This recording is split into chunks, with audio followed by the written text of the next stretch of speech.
A victory celebration is getting underway in downtown Vancouver.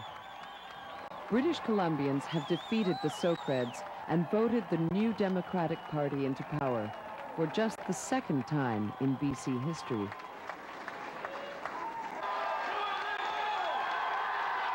The election signals a turning point for the members of the BC Government Employees Union. Tonight marks a new phase in the union's long struggle, a struggle in which the union was compelled to reinvent itself in order to survive and grow.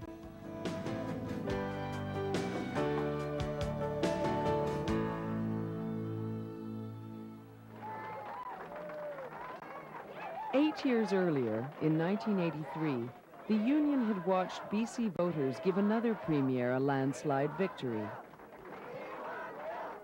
You here in South Okanagan and the people around the province have given us our first clear majority of over 50% of the vote that any government has received.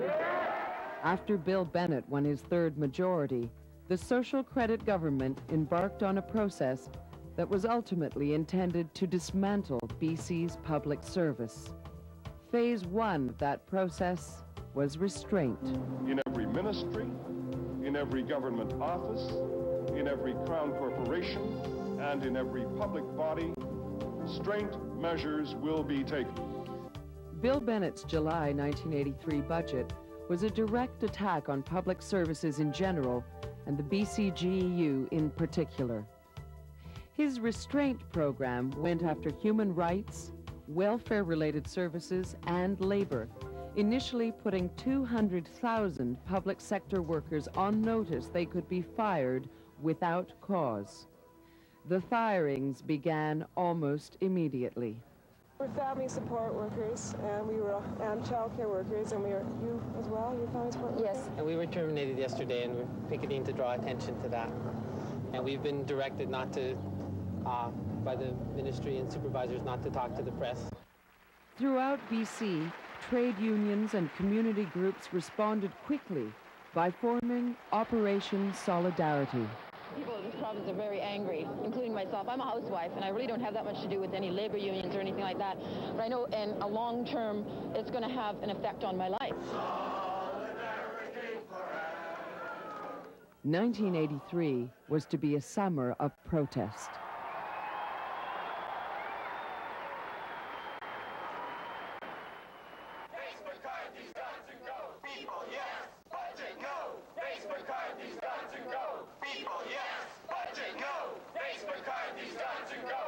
To me, it makes me more determined than ever that we're doing the right thing, because it's quite obvious who the people are and who they represent. They are calling this a revolution. And it's high time, I think, that we take that seriously and prepare for a response to a revolution. This is an all-out frontal attack against the organization at the democratic roots that will stand in their way of a major change in the society that we are living in. And if we are not fully conscious of the fact that that's what we're engaged in, then we're missing the point.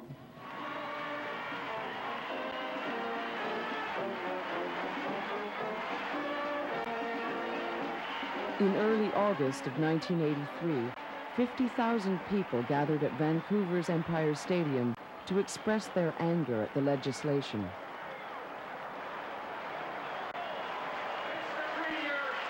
If you pass this legislation, every fair-minded person in this province, regardless of religious or political persuasion, will condemn you for trying to crush out the feeling of hope and aspiration of the weakest in our society. But the provincial government was one step ahead of them. Rally organizers were about to be fired without cause. Among them, the first and second vice presidents of the BCGEU.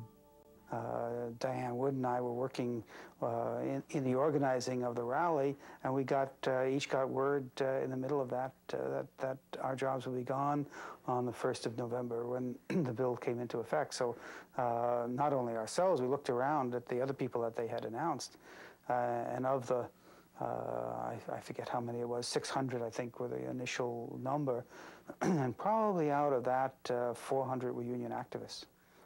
And so we began to understand that this was not just an accident. This was part of a plan to really go at the union in a heavy-duty sense. It really worked against them, though, because I recall going into work sites in bringing people out to demonstrate in the Solidarity Rally, both in Vancouver and Victoria, and members saying to me, you know, we're out there for you because they can't do this to our first and second vice president. And all it did was make them so angry. And I think people that would never have walked out or demonstrated did so because they were so incensed that a government would think of eliminating their leadership. 60,000 people marched on the Social Credit Party's annual convention at the Hotel Vancouver.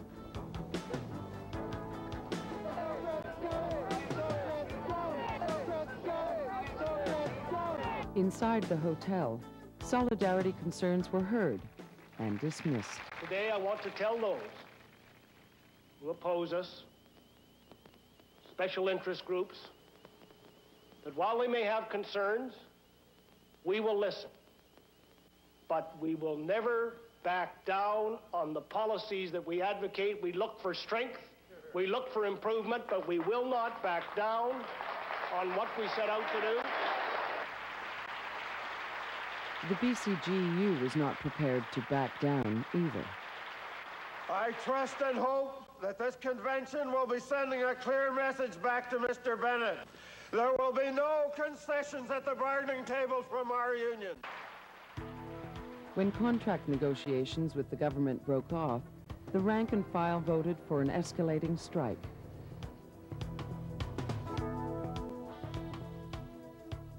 Actually, I feel pretty excited. I think this could be a part of BC history going down, and I'm glad to be a part of it. Eventually, the union won a settlement. But Operation Solidarity was over, and the Socreds proceeded with their larger plan, the dismantling of the public service. Between 1983 and 1986, 3,000 BCGEU members lost their jobs. I remember meeting long-time government employees who just simply got notice that their program was being eliminated. They were out of a job. They had no knowledge of what they were going to do, where they were going to go. In the ministry I worked in, the social service ministry, they sat down and they said to people, you can go to Bella Coola up on the coast. That's the position we'll offer you. Take it or leave it. And people faced with families and roots in the community just said, I can't do that. And they were gone. This was not a conclusion I came In May of 1986, after 10 years as Premier, Bill Bennett stepped down. I stayed longer than the 2 terms that I talked about because The Bennett dynasty was over. Enter Bill Vander. And have a good day in spite of it all.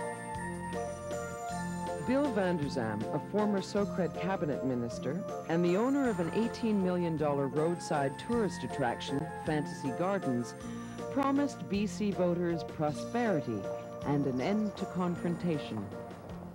But all of this can only happen if we tonight again decide, one and all, that we're going to do it together, that we're going to pool as a province for the good of all British Columbia and build from today onward. Thank you very much. 2 weeks into his premiership, Vander seemed to make good on his promises when he stepped into stalled negotiations between the government and the BCGEU and quickly cut a deal that gave union members more money. But there was more to Bill Vander view of industrial relations than met the eye. We have to make sure we have good industrial relations in our province. Through the changes we've made to Bill 19 and the Job Track program, we'll see new investment and more opportunities here in BC. Bill 19 was a continuation of the government's plan to dismantle the public service. This phase was an attack on organized labor. Gone would be the province's existing labor code. In its place, a dozen measures designed to weaken the rights of workers and their unions. The message is this: we won't take it anymore. Suddenly, BC workers found themselves precisely where they'd been almost 4 years earlier, facing open conflict with the government. This time, they voted for a general strike. On June 1st of 1987, 350,000 workers walked off the job. Did you head up toward Heatherby? South? Yeah. Okay. The strike was an impressive display of labor unity, but Bill Vander was just getting started. In the fall of 1987, he dropped a bombshell: massive privatization. Privatization, not simply to raise money to reduce an accumulated deficit, but privatization with a purpose: to create economic development and opportunity like nowhere else in Canada. The extent of the real Socret agenda was laid bare. $3 billion worth of public assets were to be sold to the private sector. Even the most essential of services were on the auction block. We intend to apply the same principles to healthcare, education, social services, agriculture, environment. British Columbia is on the move, and there's no stopping us. Thank you. For the BCGEU, confrontation had now changed to a fight for survival. I mean, the attack that this union had been faced since 81 or 82 is now intensified. I mean, it's like a major onslaught. The government's out to destroy the union. I mean, here you have highly paid, allegedly committed public employees, and what's their job? Dismantle the public service. I mean, it was a betrayal, a fundamental betrayal of the nature of the public sector, the public services in this province. When you sit across a table and the chief negotiator for government says to you that they are philosophically, ideologically committed to privatization, you really don't have a lot of other questions that remain unanswered. You know that they're committed to the elimination of the public service, and that means the elimination of the members' jobs that you represent, and of course the elimination of the union. At first, union members were simply shocked to hear the news. They're trying to push it too fast. I mean, they haven't even given a person a chance to really think about it. But their shock soon gave way to anger. And, risking being fired for talking publicly, individual union members spoke out. It's our jobs, it's our livelihoods, and we have families, and I think we have the right to speak out. Okay, well, thanks. Just as the Premier has the right to say what he has to say, we have the right to say what we like to say. Faced with the darkest period of its history, the BCGEU decided to fight as never before to protect members and their jobs.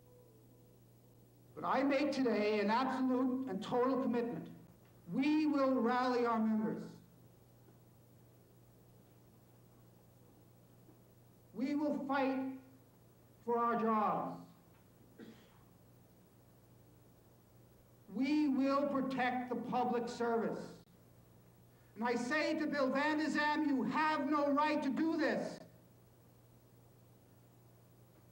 You have no right to destroy our heritage. I pledge today the total resources of this union. We are going to stop this insane attack on our way of life.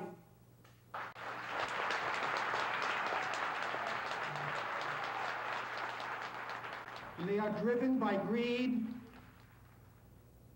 and lust for more, and they have all the financial resources in the world to reinforce that power. And what do we have? Well, we have each other. And that's pretty damn good.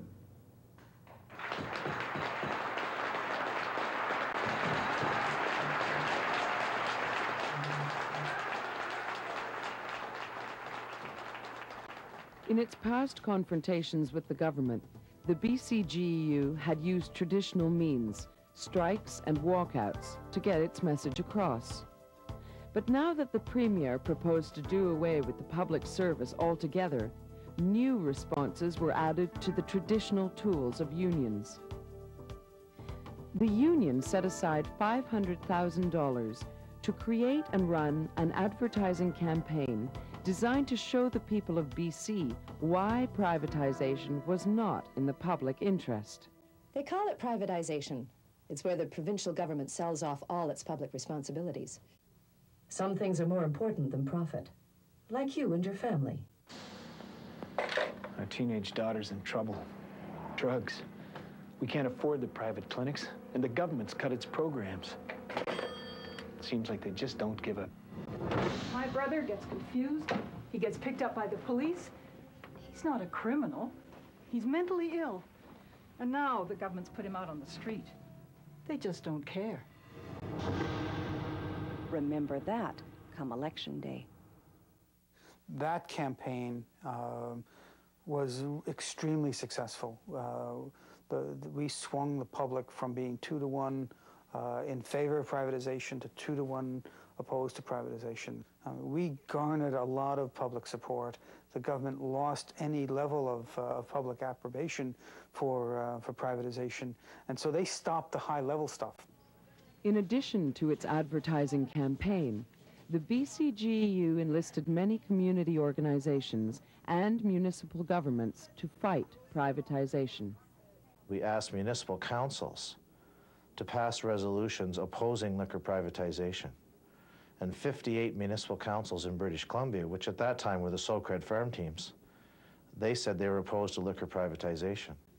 We also entered into the public debate in a much more detailed manner. We did critiques of what was wrong with forestry policy from the public point of view, from the resource point of view, from the conservation point of view, and from an economic point of view.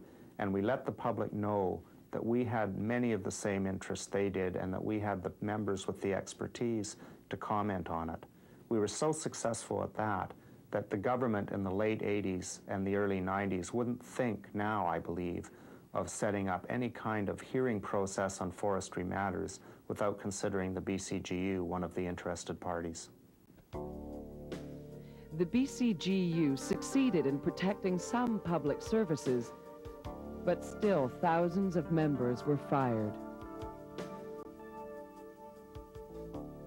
It's pretty hard to sit down and to be meeting and speaking with people, and you have people that have worked most of their working life in a job with the government and are being told, you don't have this anymore, and to see those people break down. And there was a lot of that. There was a lot of dealing with the human side, and we tried so hard to make people understand that, you know, these are not just numbers. These are real people with real lives. And the human side of what the government did, that story has never been told. We saw it in the union every day. And some people have never recovered, and they never will. And I'll never forgive the government for that. Never. As privatization forced more and more members out of the public service, the BCGEU followed them and continued to represent them in negotiations with their new private sector employers. not only was our membership falling, and we could see ourselves, if we could wither on the vine, and there are other public sector unions around the world that have chosen to do that, maybe not because they wanted to, but either the internal membership wasn't interested in going outside of their traditional jurisdiction, in quotes, or people just didn't have the foresight to do that. Well, we did, and predecessors to me did. And so we went out and organized in areas that BC Government Employees Union was not traditionally involved with.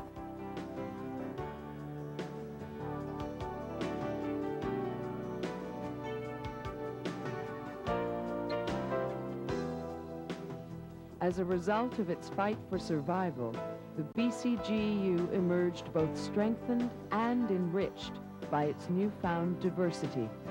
I think it's very healthy for the union to have a mix because you don't get this sort of tunnel vision from being strictly in one sector or the other. And each side works together to give their experiences and their knowledge to the other side. And I think that that's worked very successful for us, and I think it's a real healthy mix. There's more members with more expectations of what a union should be. There's more members who are prepared to be involved in their union, and there are more members who will not accept the union not doing things. Meanwhile, over in Fantasy Gardens, after 5 rocky years in office, Bill Vander had finally made a fatal mistake. Hello, nice to see you. The government's Conflict of Interest Commissioner ruled that the Premier had used the powers of his office to facilitate the sale of Fantasy Gardens to interests in the Far East. Improprieties had already forced many of his cabinet ministers to step down.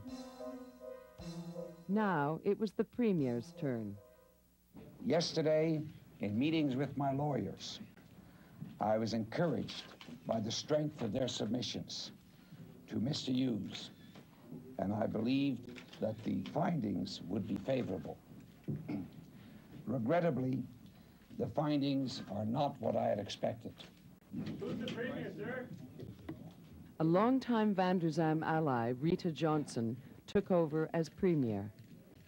For the BCGEU, the future looked a lot like the past.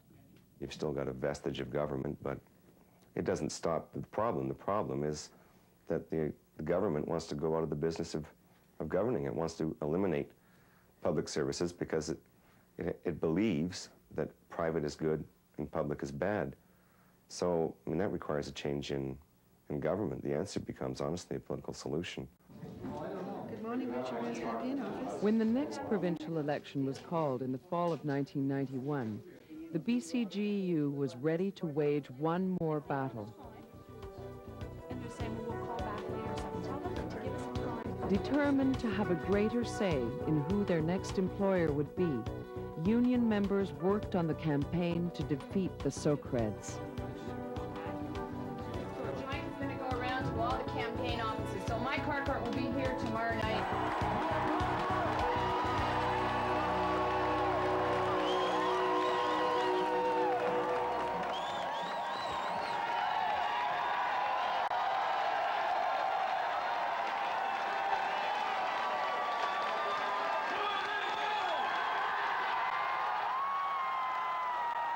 The victory on October 17, 1991, signaled an end to the war.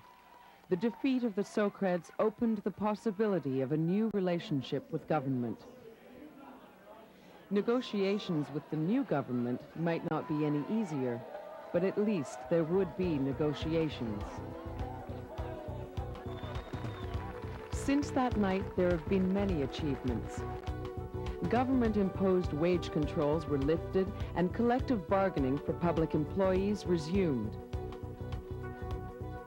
Bill 19, the labor law favoring management, was eliminated. The government confirmed its commitment to public services through the Corbyn Commission and many concrete initiatives.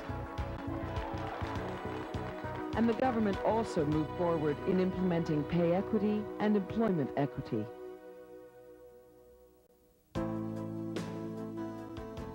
Through the good times and bad, the BCGEU has grown and changed and never lost sight of its purpose: to represent all its members with uncompromising determination and honor.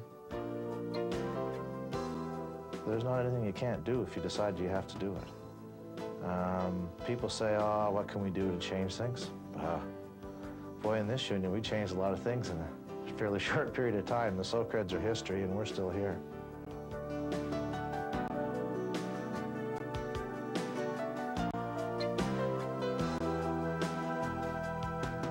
I see a union that is a bit smaller, but is more dynamic, more democratic, much more broadly based, and a lot stronger, and a hell of a lot smarter than it was in 1981 and 1982.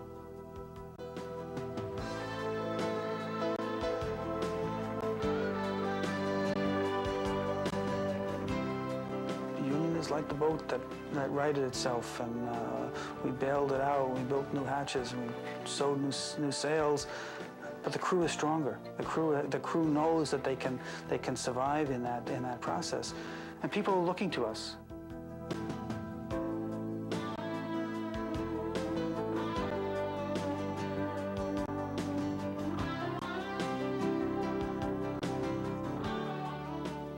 We're still here. We're still standing up tall. We're still strong. We didn't lay down for a minute. And I think we're well positioned for the future. It's lots of work ahead and lots of challenges, but we know what we have to do.